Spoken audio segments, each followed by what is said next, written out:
Armando the Golden, a sight to behold, unsodden nor tainted by vice. What sight beckons doom? What voice that should boom, though it squeaked and was rivaled by mice? Armando the just, the face you could trust, but so could the other guy. Stacked like a vault, and honest to fault, of evil none silence could buy.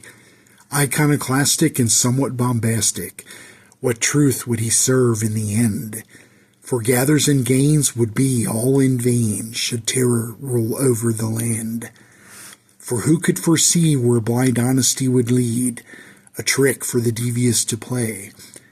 The quick of the mind you'll fathom in time, your own rules will you ultimately obey. Betrayal by the numbers, no spell you are under, of verbiage you'll be but a tool. Dispense with the zeal and stick with what's real, for fell honesty leaves you a fool. Of foresight consider one's actions hither, how may they change fellow destiny? Of short-sighted nature, blind honesty's strictures, gaze on and consider what is best to be. But no, not Armando, fast to his credo, for not to tell lie lest I die. What innocent nature of would-be betrayer, what hammer of war for the wicked to ply.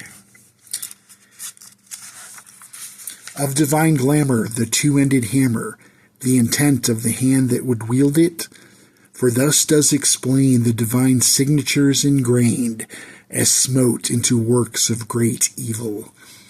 A real piece of work for the devious to spur, for who is the danger more near?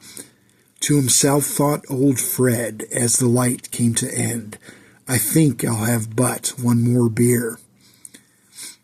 To dispel any riot stood Morpheus the giant, in the corner of the bar by the door. A considerable brute, although somewhat mute, easy he was to extort. Lame at the tongue, he spoke to but one, in words Jana alone could decipher. He had but one vice for which to entice, Crabapple Cove apple cider.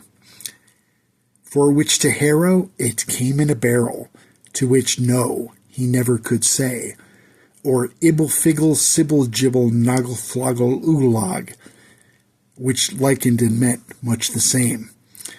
He hailed from far west past the northern rim forest, as oceanside be by the sea, beyond goblin hills and primordial thrills, and wilderlands riddled with peace. Like June it grew wild with considerable guile, and incurable tenacious disease. It spread with great ease, this bold fell disease, till Ishmeth provided the cure. Fret not, for now this pox has gone south, what trials too soon will endure. Considerable woe Morpheus did know, for want of right words was he harried.